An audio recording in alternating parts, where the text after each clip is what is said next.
Well, good afternoon, everyone. This is Sergio Pellegrino, and I'm a Calcit professor, and I'll be introducing today's speaker. I'd like to say a little bit about Igor Bargatin. I met him last year when I was visiting UPenn, and there are two things that I remembered after that meeting. The first one was that he had a strong Caltech connection, as he had done his PhD in physics and electrical engineering at Caltech. But the thing that I really remembered is that he told me about a paper that he had just written that he was excited about. And when I went to look at it, it just looked like the kind of thing I would like to know a lot more about.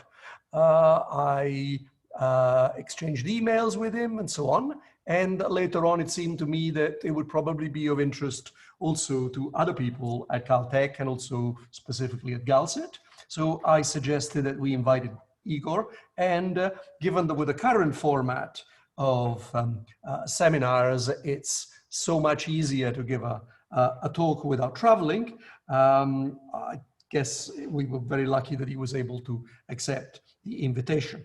So a couple more things about Igor I would like to mention is that he was, at the time I met him, an assistant professor, but recently he has been tenured at UPenn, and so congratulations for that.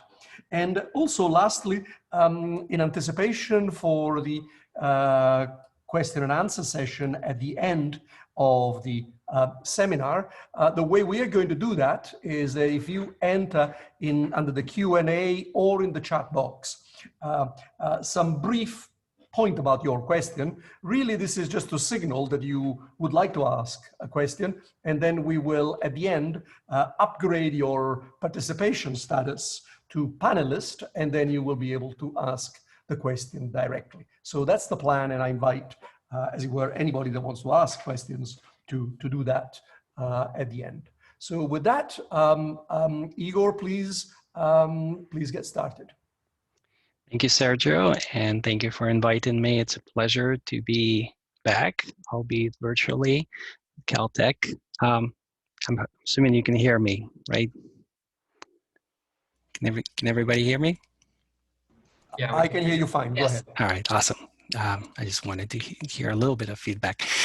Okay, and I'm here to talk about, I had a lot of friends who were graduate students in aerospace when I was a PhD student at Caltech, so it's exciting to be talking at Calcit. And I chose a topic that I thought would be the most exciting to this audience, which is a new flight mechanism. How do you make things fly without any moving parts? And so I'm going to talk about photophoretic levitation, which is the kind of work that we've been doing and thinking about for the last few years here at Penn.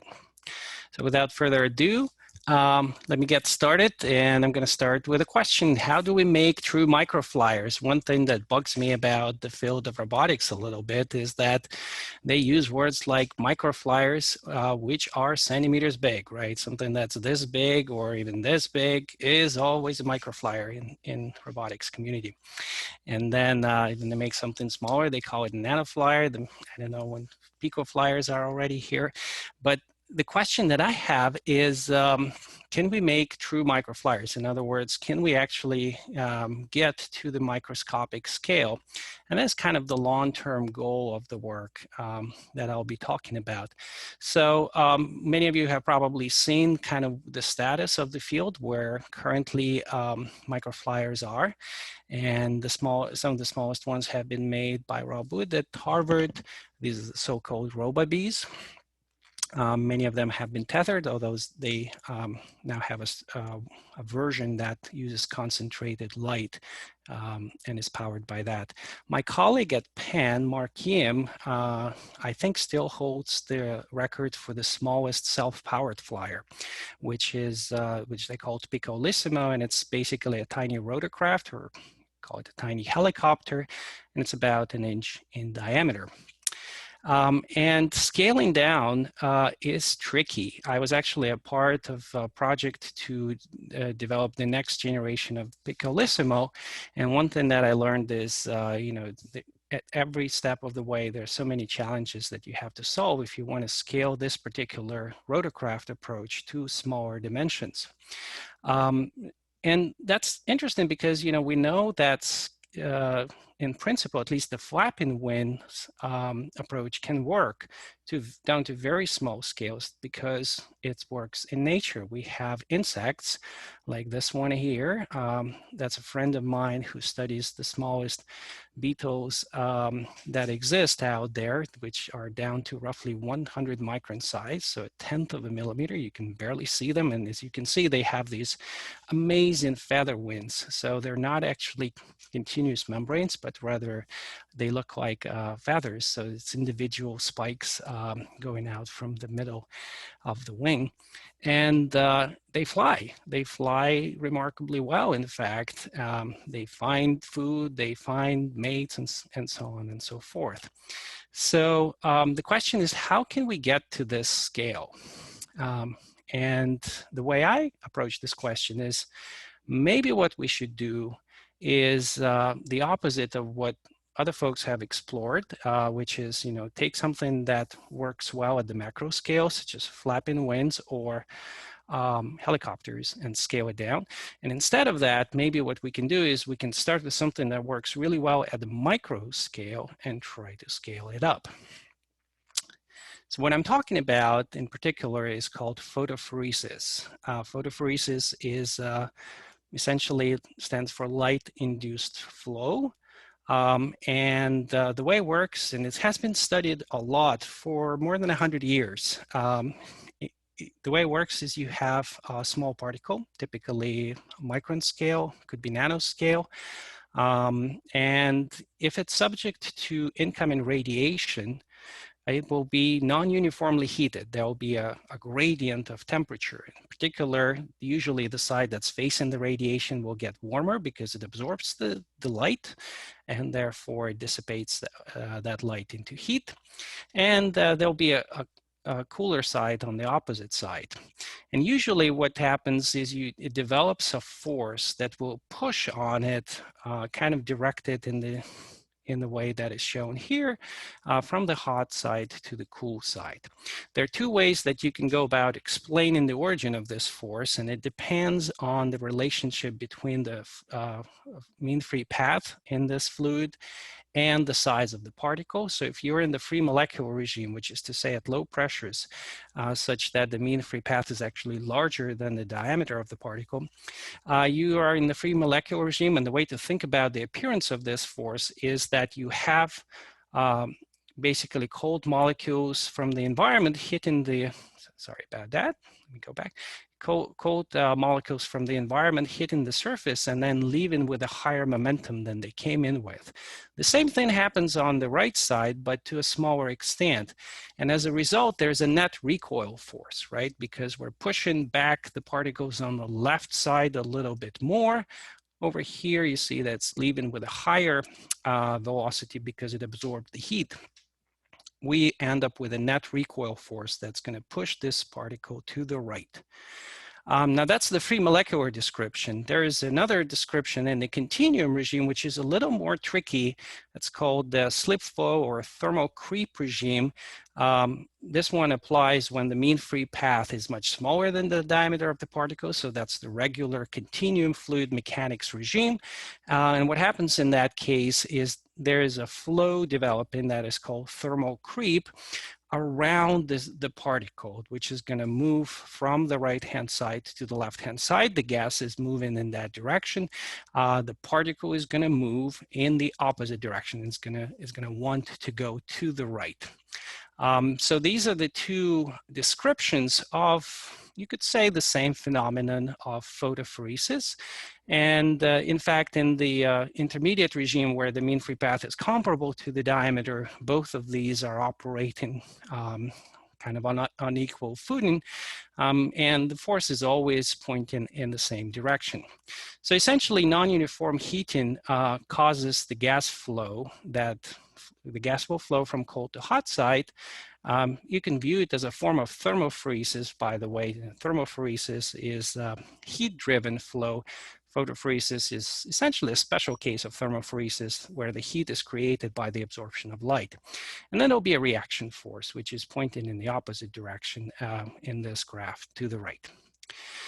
This has been around for a really long time, and one of the more exciting things of photophoretically trapped microparticles that has been happening recently is the idea of using them for 3D displays. And here's a recent kind of progress report article that presents the results as well as future concepts. And the idea is to create three-dimensional holograms, kind of Star Wars style, where you would trap a small particle that is usually cellulose or something similar, something that's very lightweight, not very thermally conductive. And basically raster it in space while it's being illuminated with different colors, so you can create three-dimensional color images. And there could be many applications for 3D displays out there. And another thing that I wanted to mention that's related is as a toy that many of you are probably familiar with. It's called a Crookes radiometer.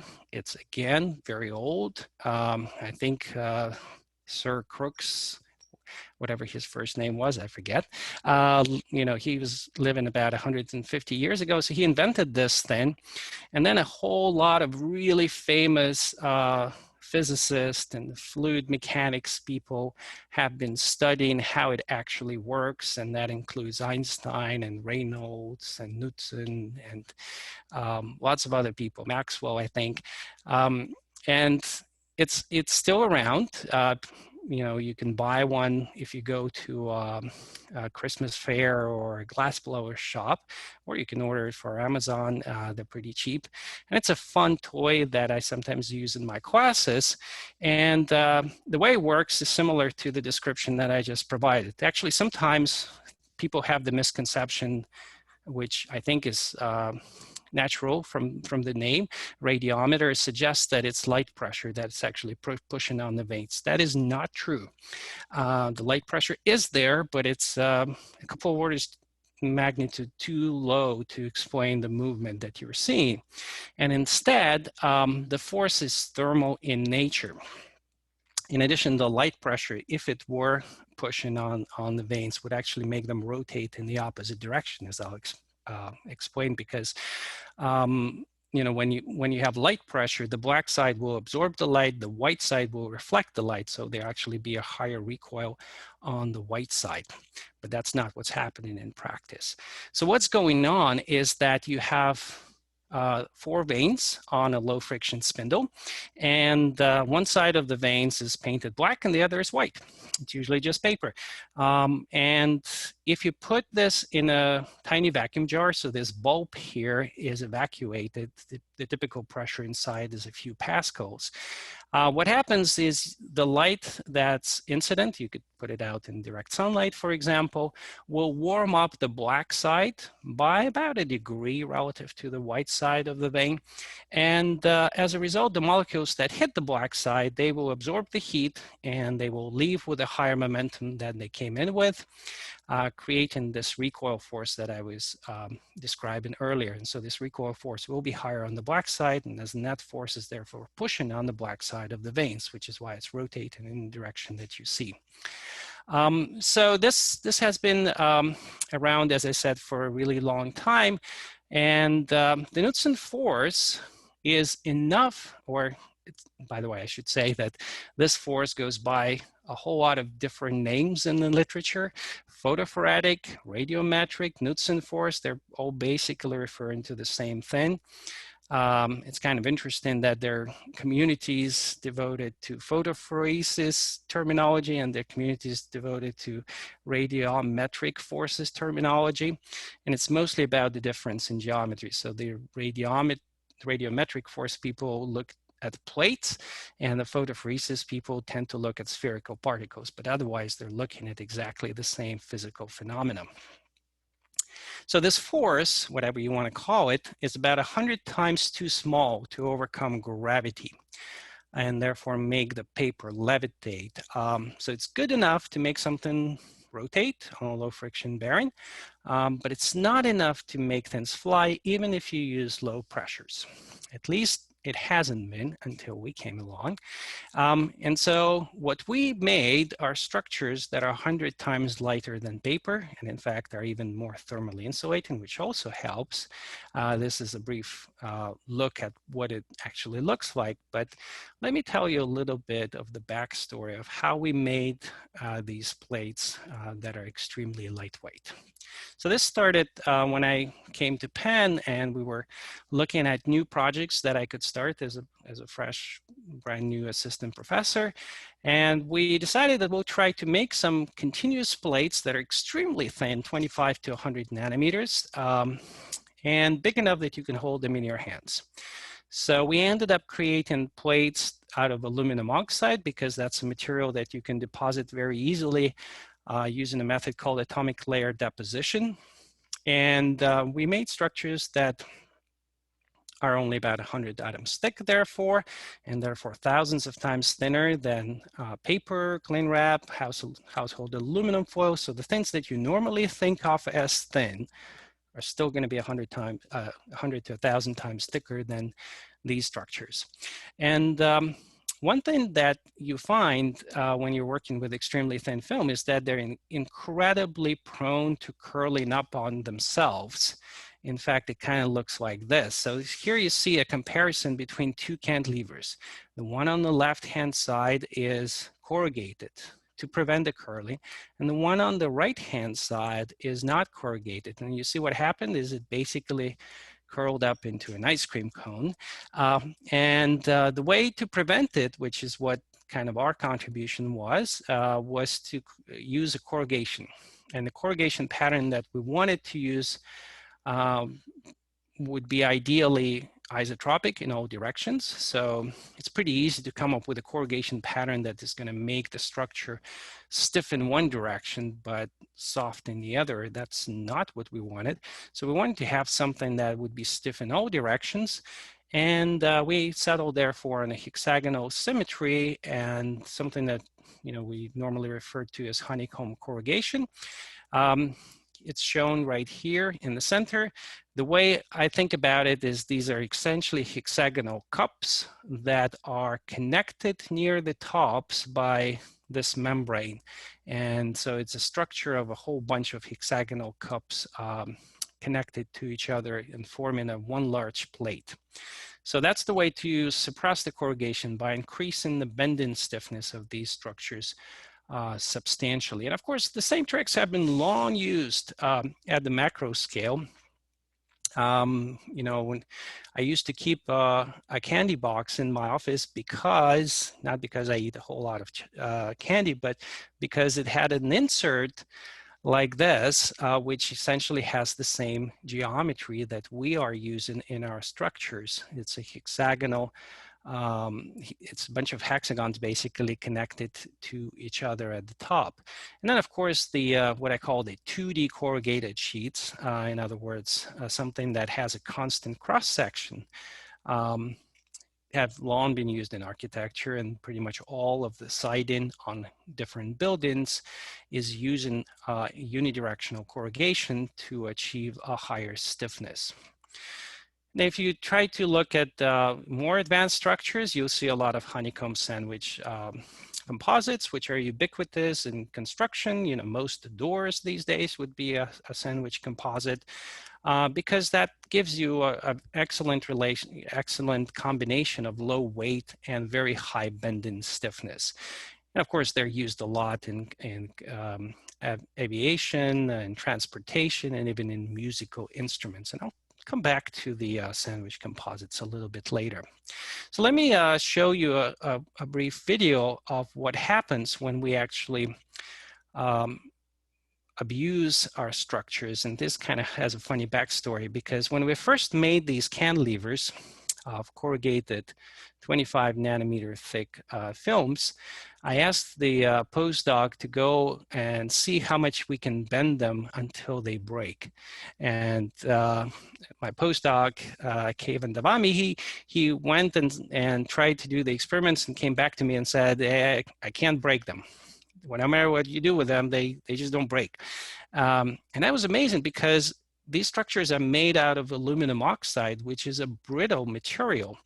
And, you know, this is not necessarily something that I was expecting, although in hindsight, there was a lot of similar stuff that has been done, including at Caltech under the name of mechanical metamaterials, which are some of the thinnest macro scale objects out there.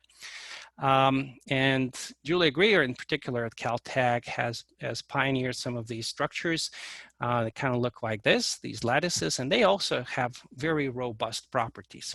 So what we have here, I think, are probably the thinnest macro scale objects. In other words, something that you can hold in your hands, although these, you know, the field is developing and maybe it's not anymore.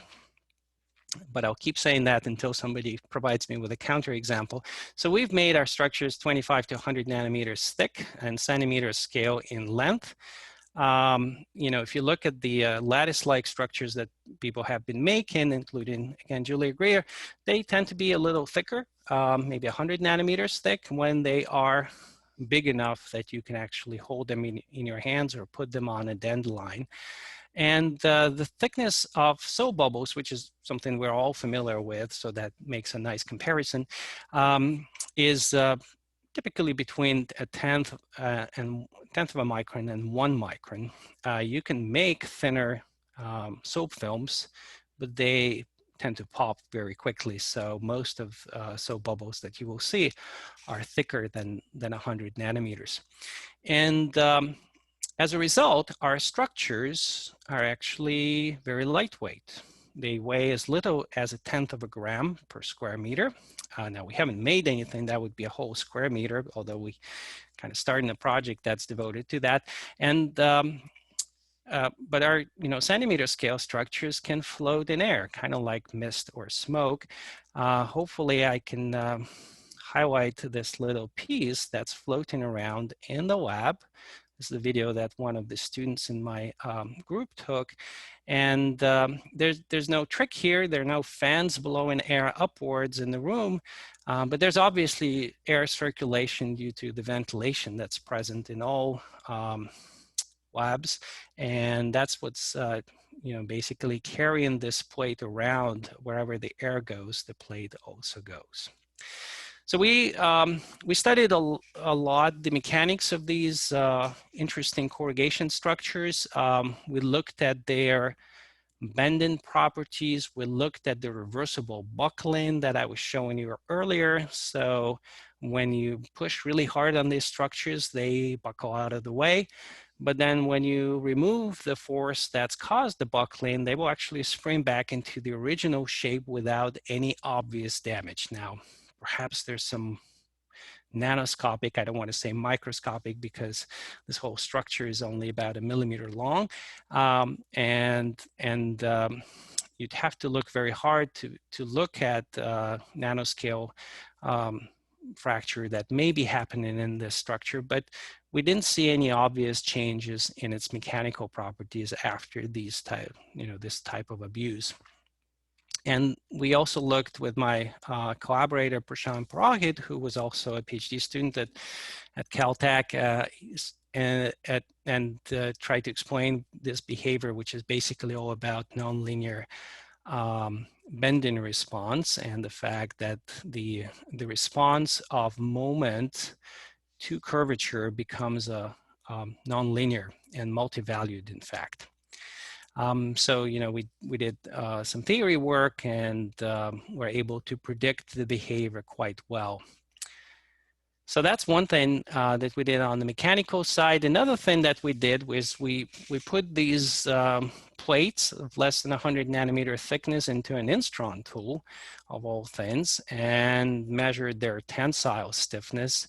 And it turns out you can do it as long as you mount them carefully. And by mounting them carefully, I meant gluing them to some glass slides so that you can actually pull on them more or less uniformly, and measured the load displacement curves for these structures, as well as what strain they can take before they tear.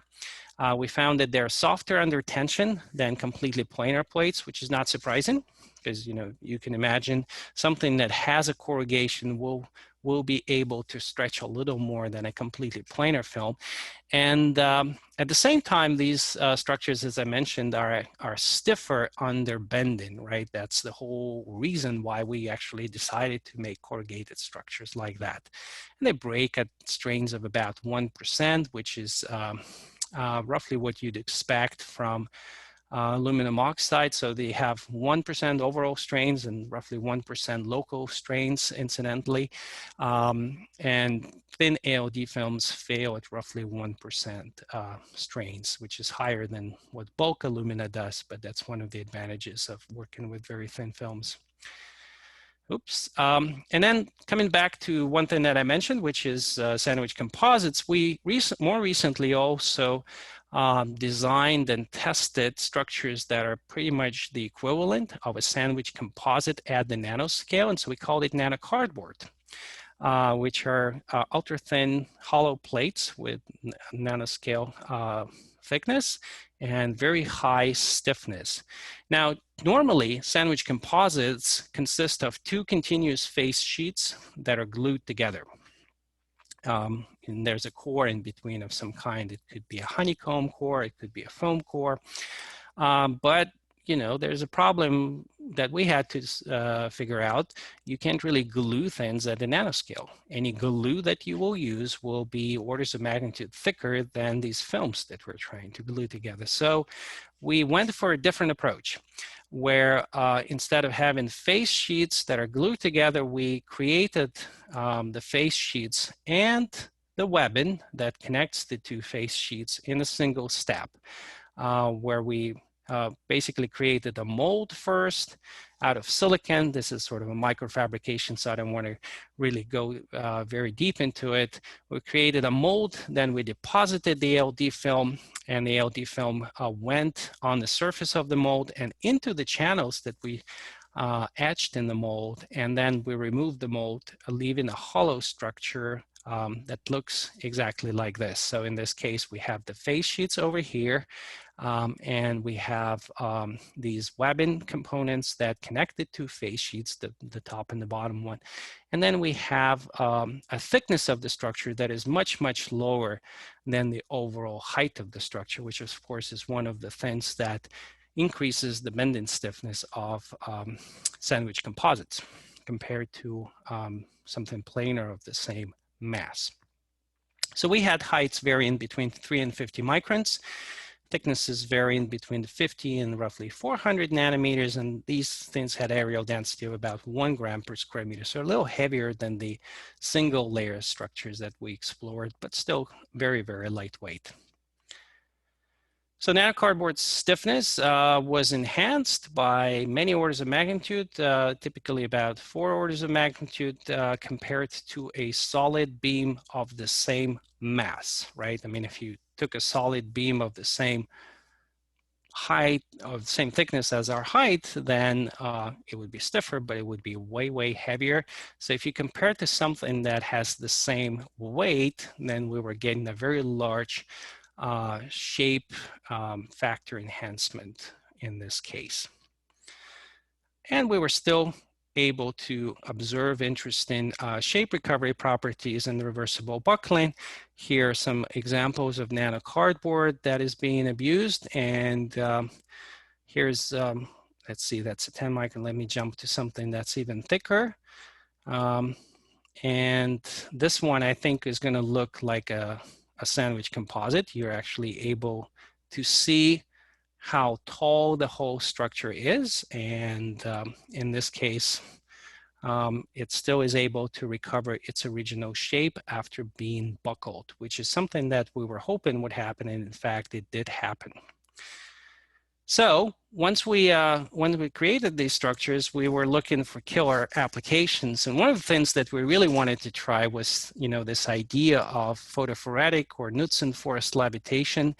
And we started with experiments at atmospheric pressure, where the structure creates a little hovercraft, and it kind of looks like this, where you put it on a glass slide, you shine light on it, and here, by the way, is a penny for scale. So this whole plate is about 1 centimeter in size, and it's floating on top of the surface. If you look from the side, oops, and let me see if I can turn the sound off. If you look from the side, you will see that there is a gap that is formed between the plate and the surface. You can actually even estimate and measure that gap, and it typically is about 1/3 of a millimeter.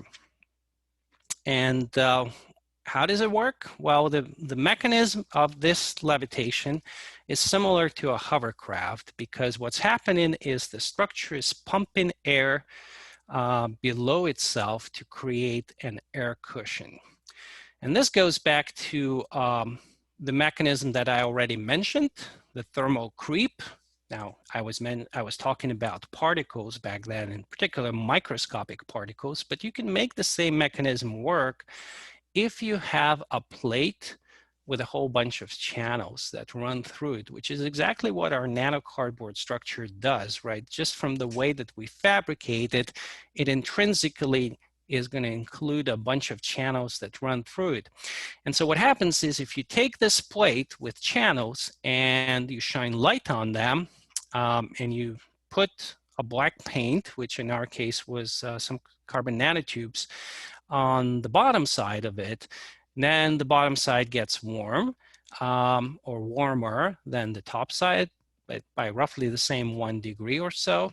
And you will see a flow of gas from the cold side to the hot side, and that's going to create an air cushion right below this structure. By the way, this LED is not to scale. It's obviously way, way bigger.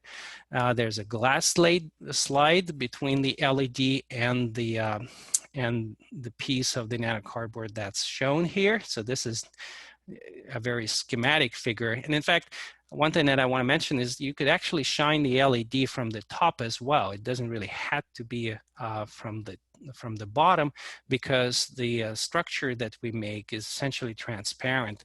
And so the light can go through the top side of the structure and still get absorbed by the carbon nanotubes, which are deposited on the bottom of the structure.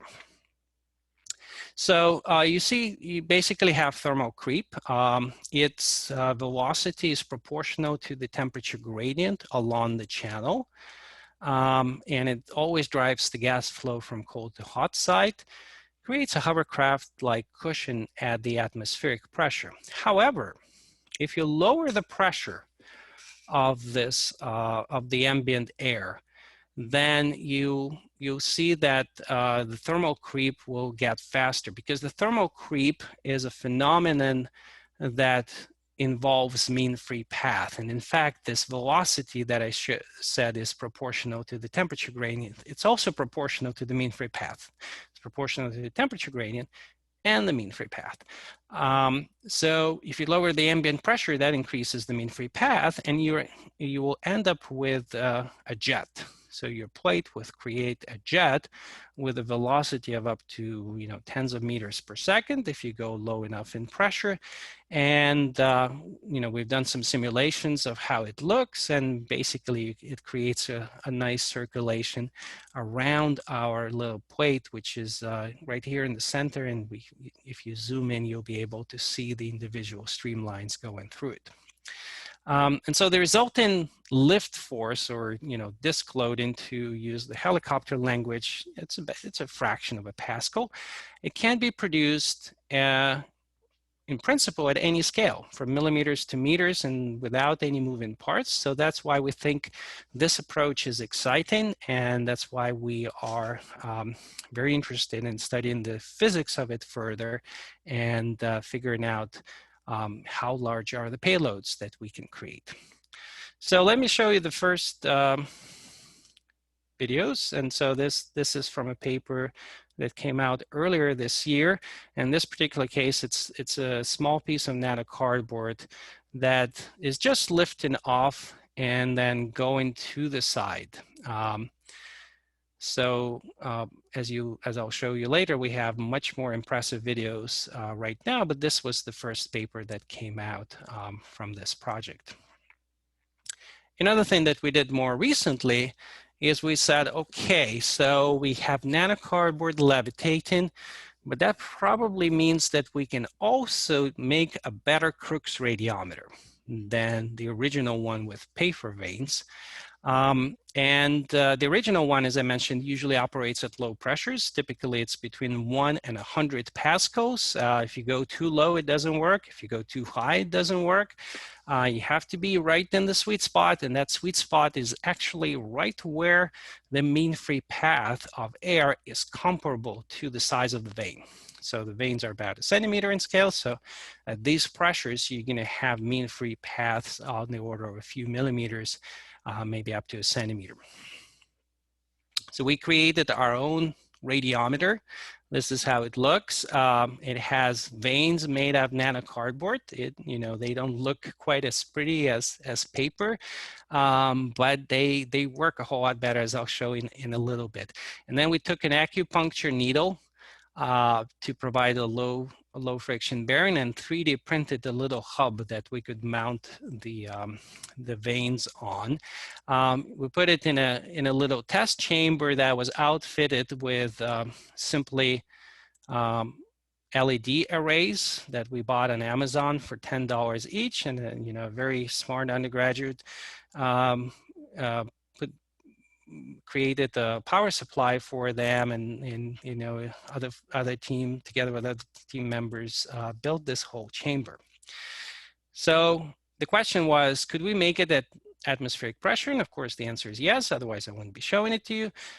This here is a simpler setup, but I think it illustrates the capability a little bit better. So in this case, you just have the light from a phone flash. You see one phone. I think there are 2 phones actually here at the same time to provide a little bit more even light coverage. And the incident optical power is on the order of 1 sun, the order of 1 kilowatt per square meter.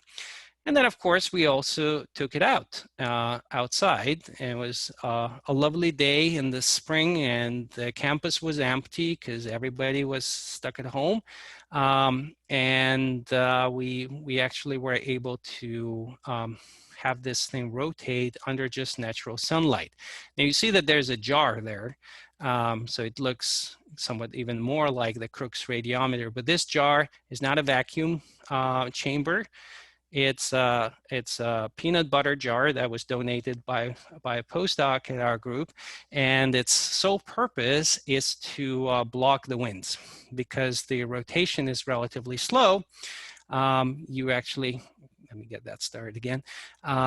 You have to be sure that any disturbances from the winds are not creating a spurious signal for you. So this was interesting and exciting, and we actually studied it in a setup that I was showing you, and going to higher intensities and seeing what the rotational speed is. We also did a bunch of fluid mechanics simulations, trying to figure out, at what speed would we expect it to rotate. And the funny thing is, based on the mechanism that I was describing, it should have been rotating about 10 times slower. So it should have still been detectable rotation, but we got a lot more than we expected. And so that was surprising. And this suggests that there's physics that we don't fully understand yet in these structures. And of course, it also suggests that you may be able to create Crookes radiometer and eventually things that fly at atmospheric pressure that work much better than what we've been able to create so far. But this is where we are right now. There's a paper in JMAMS that came out earlier this year that describes the operation of the Crookes radiometer. So what could that additional physics be? One thing that we think is quite important is the accommodation, thermal accommodation that happens on the surfaces. So how does that work? So if you have a plate and it has the same temperature on both sides, so different from the case that I was just describing, you have a very thin plate, for example, such that its temperature is essentially the same on both sides. But it has different surface properties on the two sides, on the bottom and the top. And the difference is such that on the top side, the collisions are roughly elastic. Sorry, I just realized that the arrow here is confusing. It's, you know, the molecule is going in here and getting reflected, bouncing off at a slightly higher velocity. And so, but the collision is more elastic here than it is on the bottom. On the bottom, there's a cold molecule coming in and leaving with an even higher speed because it more effectively absorbed the heat from the bottom side. So this effectiveness of heat absorption is described by a coefficient that's called thermal accommodation coefficient. That's usually denoted alpha. And it can vary from 0, which essentially means that the collision is purely elastic with no energy exchange. So the molecule comes in at a certain speed and leaves at the same speed. It may change the direction a little bit, but it's not gaining any kinetic energy in the process. If your accommodation coefficient is 1, then you have the opposite case where the molecule completely forgets what speed it came in with and is just going out at the speeds that are characteristic of the temperature of that surface, right? So it's completely thermalized and it's leaving with a probability distribution of its velocity that this, corresponds to the temperature of that surface. So if you have different alphas on the surface, you can create a net lift force even if there is no temperature difference.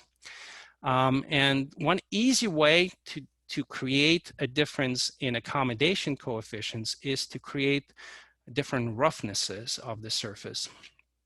For example, if you have a very smooth surface on the top, then the molecules are coming in, they have some accommodation on the surface, and then they leave. But if you have a very hairy, in quotes, surface on the bottom, then the molecules that are coming in will actually usually bounce off. They get trapped essentially, and so they bounce around in this hairy structure a little bit before they leave. And of course, the more they bounce, the more they thermalize. And as a result, the accommodation coefficient on this hairy surface will generally be larger, and in fact, usually it's quite close to 100% or 1. So how do we create a simple or the simplest possible structure that would show this phenomenon?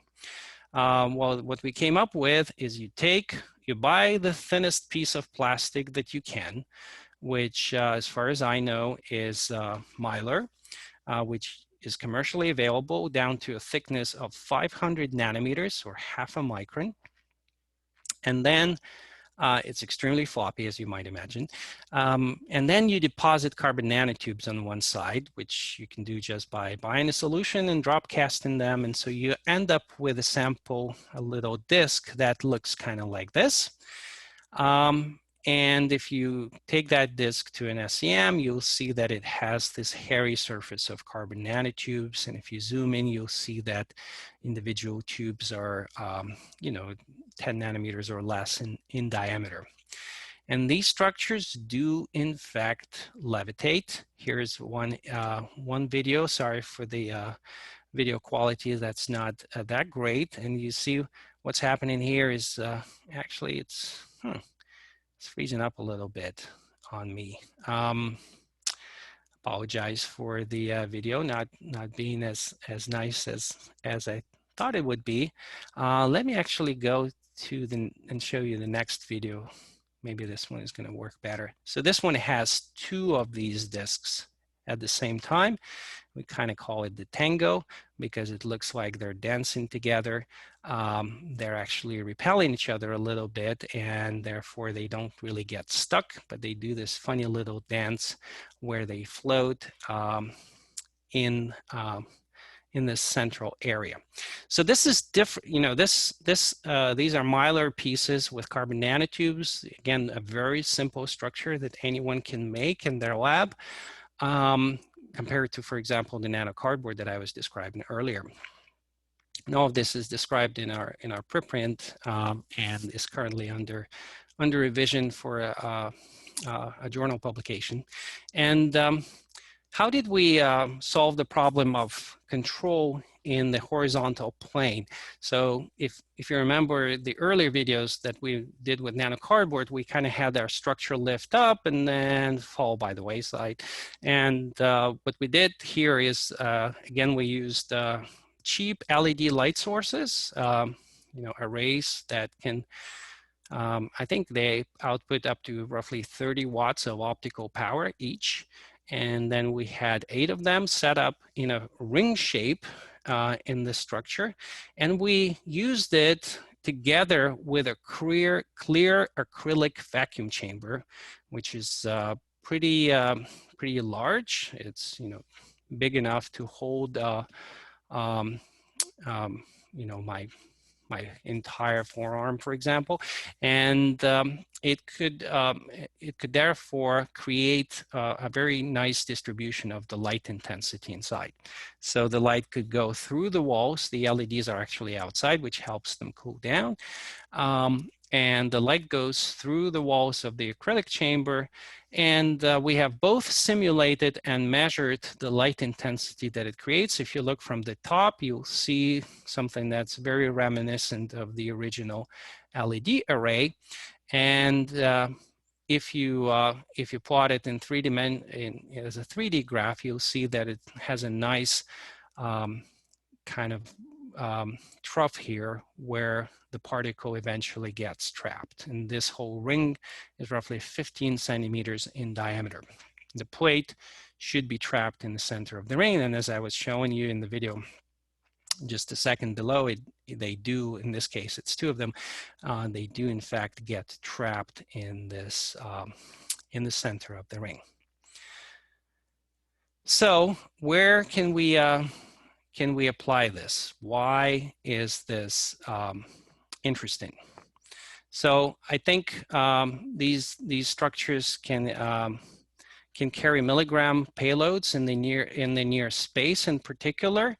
So near space is anything between 20 kilometers and what we call the outer space of over 100 kilometers. But in particular, the region of it that's called the mesosphere, between roughly 50 and 80 kilometers, is something that's right in the sweet spot in terms of pressures. Right now, one interesting thing about this graph is that you'll see there's nothing flying there except meteors, and while occasionally spacecraft go through it for really short times, but it's too high for airplanes and balloons, and it's too low for satellites. Nothing is currently in there for any extended periods of time. So what we did is we went ahead and calculated, well, what is the payload that we could achieve if we had some of these plates and attached a small payload to them, and how much would they be able to lift? And it turns out that the maximum is about 10 milligrams. You see it in this density plot, and that's what you would achieve at the altitude of between 80 and 100 kilometers, and at the size of roughly a few centimeters in radius. So if you can create a film that's a few centimeters and maybe 6 centimeters in diameter, you could just use natural light, and that would be enough to lift a payload of, for example, silicon chips, a few cubic millimeters of silicon chips. And in case you're not aware, people can do a lot of crazy stuff with a few cubic millimeters of silicon. There are lots of work that was inspired by the smart dust ideas from many decades ago on gas sensing. You can do visible and IR imaging and sensing, magnetic field, acceleration for sound and vibration, and most importantly, you can integrate all of that into a single cube, more or less, or something that has a volume of 1 cubic millimeter and therefore has a weight of just a few milligrams. And this system is going to have integrated comms and power electronics, solar panels, even I think other power harvesting technology integrated into it. And so that would make the perfect payload for the sort of thing that we're interested in. So our long-term vision is to figure out how to make these things fly around on Earth and also on other planets. For example, on Mars, you could create microflyers with these thin payload chips. If you put payload on the bottom, it's going to be resistant to tumbling or flipping over. As I mentioned, the light could come from any direction. They could be actively guided and powered by a laser beam, or they could be powered by sunlight and just travel long distances carried by the wind, similar to what weather balloons do on Earth. And then once we understand the physics, I think we'll be able to make atmospheric pressure microflyers. And when I say microflyers, I mean things that are actually at least approaching the micron scale. Things that are definitely less than 1 centimeter and perhaps even less than 1 millimeter. So because there's definitely some physics that we don't understand that makes our structures operate better than we expected, we're all very excited about it, and I think we'll eventually be able to make it work. Right now, our structures are about a factor of 3 away from levitating at atmospheric pressure. In other words, the lift that they're created is about a factor of 3 smaller than gravity. So I think we can get that factor of 3 out of using further improvements in these structures. So that wraps up my talk. And I want to thank the people who have contributed to this these projects over the 7 or so years that I've been at Penn. And I want to acknowledge funding from NSF, NASA, and DARPA, actually. I forgot to put them in here as well. And I'd be happy to take questions.